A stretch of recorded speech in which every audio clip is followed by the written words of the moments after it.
YouTube, this is TQ doing Combat Mission Battle for Normandy, some scenario editor work. I just wanted to show off one of the projects that I've been advertising for a little bit now. It is currently well into development, I'd say. Basically the mapping is all done and I'm up to mission building. So basically that little project is Operation Windsor. Operation Windsor is the Canadian assault on Carpiquet, or Carpiquet, I can't really pronounce it in French, which was on the 4th of July 1944, and was pretty much a precursor to Operation Charnwood, but also had its own unique objectives, especially surrounding high ground that overlooked the Odon Valley. So it was key importance for future operations such as Operation Jupiter. And of course, yeah, so the battles around Hill 112, for instance. Anyway, so I've been working on this for quite some time, multiple years now, on and off. So the mapping all finished up a couple of months ago, and I've been into mission building. The taking some time now is damaging down these maps and then adding the units onto it. I've done a lot of research, so I know what units I want where. So that's not the issue. It's just getting it right, getting the AA plans right. And then there's also multiple versions of for each engagement based on the results of the previous. So there's basically two tracks in this campaign: the historical tract, and then there's like you're doing better than history. So the historical tract is you are meant to sort of lose in the first few missions. It doesn't end the campaign by no means. It actually gives you a second chance at taking the same ground with additional forces, and that's really what happened. That is what happened on the 4th of July. But there is also that option if you do successfully break through in the first attempt and take all the objectives, you get a chance to try and improve on history. So that's really the guts of how it's going to be structured. And just this is the actual part, only a small section of the part of the northern master map, which is this is the village of Carpiquet itself, along with the northern hangars. So this is the main focus, the main thrust of the attack. This is where the North Shore Regiment of the Canadian 8th Brigade and the Chardonnay, I can't say it's French Canadian. So their battalion of infantry came through the centre here, and they're supported with a squadron of tanks each from the Fort Garry Horse, as well as some Hobart's Funnies as well in support. There is a follow-on mission here. If you don't do the first one, aren't successful in the first one, you'll start around here and have a second attempt to try and clear the airfield and the airfield hangars and the eastern side of the village, and you'll have the Queen's Own rifles, and as well as a hell of a lot more Hobart's Funnies such as crocodiles and all that. So anyway, the map is, for my mind, yeah, pretty detailed. It did take a while. A lot of craters. One little mapping trick I sort of picked up. I stole it from someone else. I forgot his name. I apologise. Whoever did the Carentan map, I think he had a really good idea with the craters. He put in a red dirt tiles around craters, and that just really breaks it up a little bit more. It does actually make it look like the craters were have damaged the ground around it rather than just this one single hole. So I thought that was a really nice touch. Yeah, that's going to drive me nuts if I keep looking at that. So so yeah, it was that was a nice little touch as well. I went to go back and do all my craters again, and there's also some destroyed buildings here. The idea is the initial wave of bombing of artillery has landed, and you bring in the final rounds, and then you proceed with your attack. So this mission, the map has to be damaged up a little bit to begin with, and then there'll be additional stages of damage I'll have to do for the later versions. For the SS counterattacks from the north that occurred in the night of the 4th and the 5th, coming in from all basically these directions here. So they have to be a really rubbled down, even further version of the map. So anyway, that's the map. I'll quickly jump into 3D preview. Should load up quickly. I've already got it open once. Loading. So yeah, I just thought so World War II is not forgotten on this channel by no means. So here we go. So yeah, it goes in. The mission starts at 6:30 in the morning on the 4th, and it's heavy haze to account for the strategic bombardment going on all around this site. There's a creeping World War I style barrage that preceded the Canadian advance, and then there was a massive crescendo bombardment that's been described as on the village itself. The village and the airfield was of course also bombed from the 6th of June all the way through to the 4th, so there is lingering damage.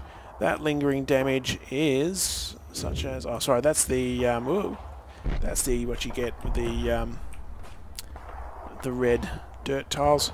So it just breaks it up a little bit more. Makes it look like the ground or the lawn around it, as the grass has been ripped up around it. Anyway, so on the damage side as well, it's also the rubble.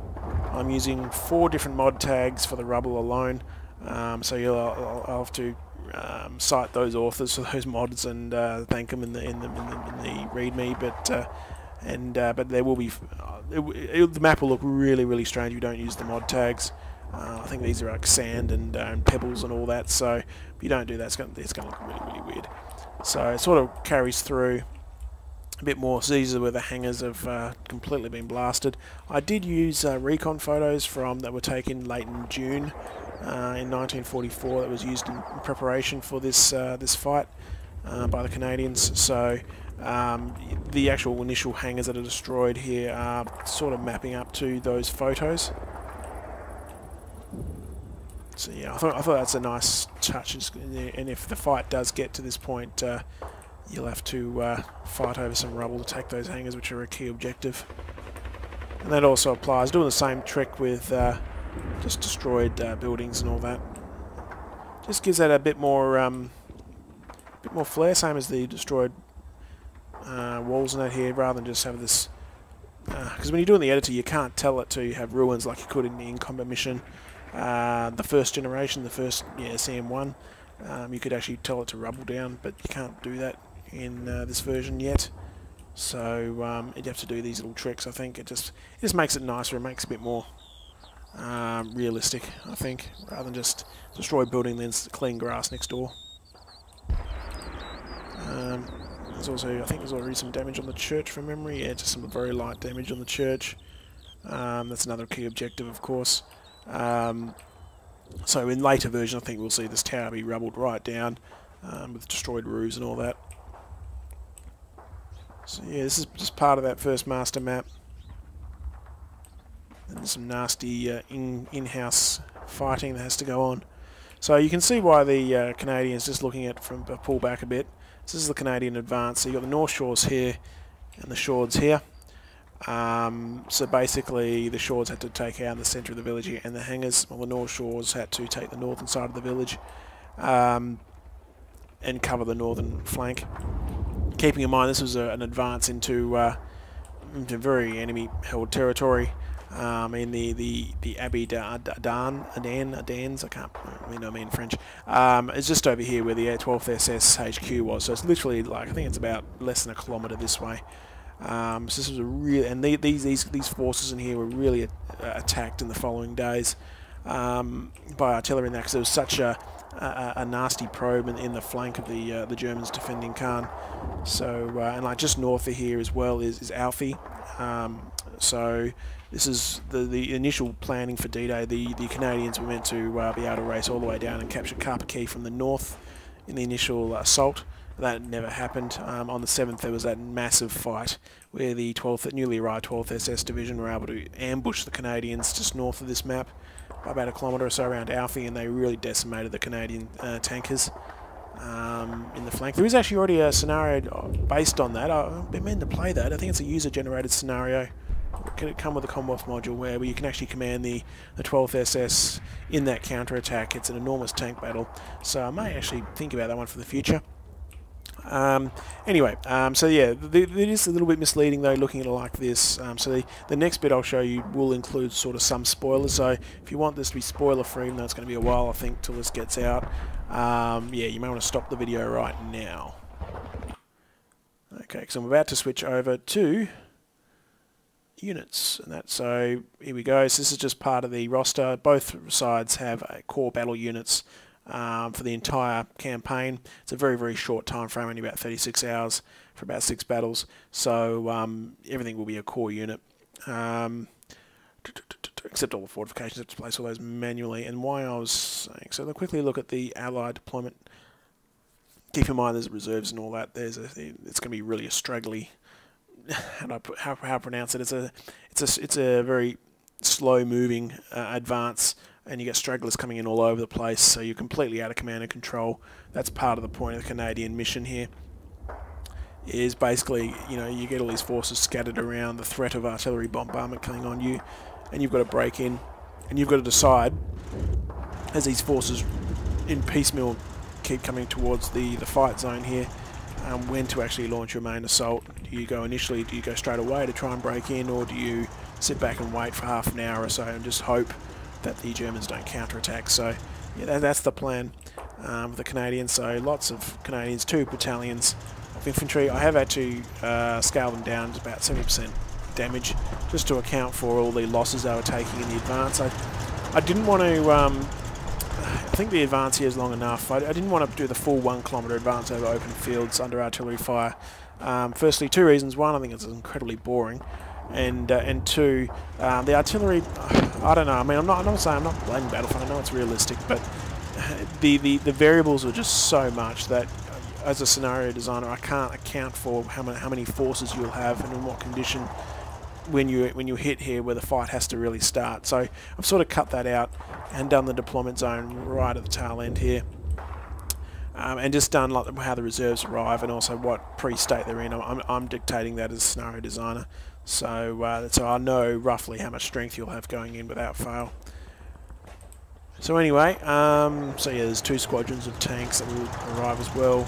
They're depleted squadrons. These Canadian 2nd Armoured Brigade here has been in the fight for more than a month and have taken losses, and the replacements were starting to. I think from my readings, the Canadians had real trouble getting replacements Shermans.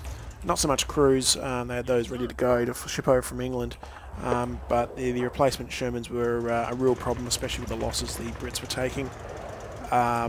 So I think the British division, I think it was one sour note, was the British armoured divisions were getting equipped a bit faster than the, or replenished a bit faster than the Canadians in terms of equipment. So there's only about, I think it was 10 Shermans for each squadron. I think that was based on my readings, how strong they were. I think B Squadron, which is in the south map for this part of the battle, was a bit stronger again. So there's also some flail tanks from Hobart Funnies. So you're going to need those. These are Canadians. I do use modern Canadian uniforms. And you'll also notice I'm using Aris's terrain, I think.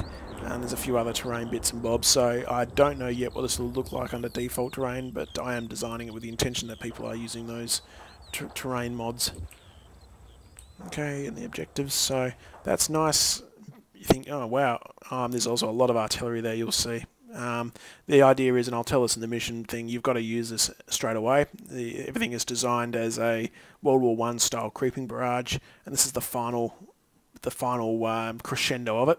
It looks quite good. I've already tested, as you may have seen in the previous videos. When I did that, I think it was 500 subscriber celebration video. It's a bit more than that, but it is a lot of fun doing that as a pre-bombardment. But it is designed fully, all of it, to be used in maximum fashion right from the start. That's how they did it historically. And if I gave you that level of support, and told you just go ahead and just save it to when you need it, the mission would be incredibly easy, I think. So it's designed around being used straight away. And the Germans, I have had to, let's quickly, the SS, so the 1st Battalion of the 25th SS, I believe it was. I've got it written there, should have had a look. Commanded by a guy called Kraus, who was nicknamed Papa Kraus. He's a bit older than most other officers. And his battalion, which was already technically shattered by the time this fight happened, yeah, I mean, they were absolutely fierce in defence. I mean, they've got some very bad history, obviously, the 12th SS Division, but you cannot deny they were... their fight in Normady was fanatical, to say the least, for the most part, and especially in Carpiquet here. So yeah, you've got a hell of a fight against you. It is really breaking into a fortress as it was. my computer's slowing down. So all these icons obviously won't be there. They'll just be they'll all be replaced. So lots of fortifications. The Germans do about a company and a bit on the map to begin with. One of the platoons from the first company were the screening force, and then you had 3rd company in the village proper. They sort of bled away because the artillery did wipe them all out. So there is a little few tricks of the trade I'm putting in place here to make it a good fight. So the Germans do get a bit of a buff in terms of compared to history. I'm doing this just so it's a decent fight. The forces are roughly right, except for the initial casualties the Germans suffered, which we sort of ignored. Not to mention the new bunker options are going to be included. Yeah, look, I'll say it right now, same as the day, on the actual fight itself, you're not meant to just race through here and be able to just easily waltz through. There is plenty of guns covering that approach on the open ground, so historically what they did, they swung around all the way through here and then came around through the back here. That's the obvious approach, but it does take a long time. There won't be a time limit. I think you've got 3 hours to do this mission. It's not trying to race you through or anything. But yeah, there's an enormous fortification network on the crust to get through. Then you've got to break through and do some movement fighting, and then you've got to try and probably the Schalds will have to break through again through another line and take on these Germans holding the hangars. And lots of different guns at the back here too. So yeah, there you go. Historically, the Germans, I was going to say with the bunkers, they didn't have many pack weapons, so they were already wiped out. They lost all their pack weapons in late June, I think it was, when they were fighting around Marcelette, which you'll see on the southern map a bit. But they did have plenty of other heavy weapons like flak guns and infantry guns. So I can't really model it with these bunkers. You have to really use the pack bunkers here. There's no infantry guns in these bunkers as an option. So you can't get them empty and place some other weapon in it. Unfortunately, definitely it's its own unit. So unfortunately, that's one little sacrifice you have to make. The other sacrifice from history is these bunkers weren't exactly used in this purpose. The bunkers were more shelters, and they weren't able to use for MG positions or anything. However, given the enormous firepower the Canadians have, I just thought it was a nice balancing thing for the Germans, and makes it a bit of a decent fight for the Canadians. You don't want it to be a stroll through the park. I mean, historically there was an initial very hard fight here, and then they sort of strolled through the rest. Then they had to double back because they had missed Germans and all that. So I can't really model that in combat mission. I think it's not really fun either, I don't think. So it's a serious fight all the way through. That's how I've intended it. So yeah, I think that's about it. All I was going to show. Yeah, this is just the back line here, but yeah, lots and lots of Germans to get through. Very, very good motivation, obviously. So you may have the numbers as the Canadians in this one, but you most certainly don't have the experience and motivation levels that the Germans do. So anyway, I think I'll leave it there. Thanks for watching, guys. I'll have some more info on this soon. There is some posts up on the Few Good Men and the Battlefront forums about this particular adventure, and I'll talk to you all again real soon. Take it easy.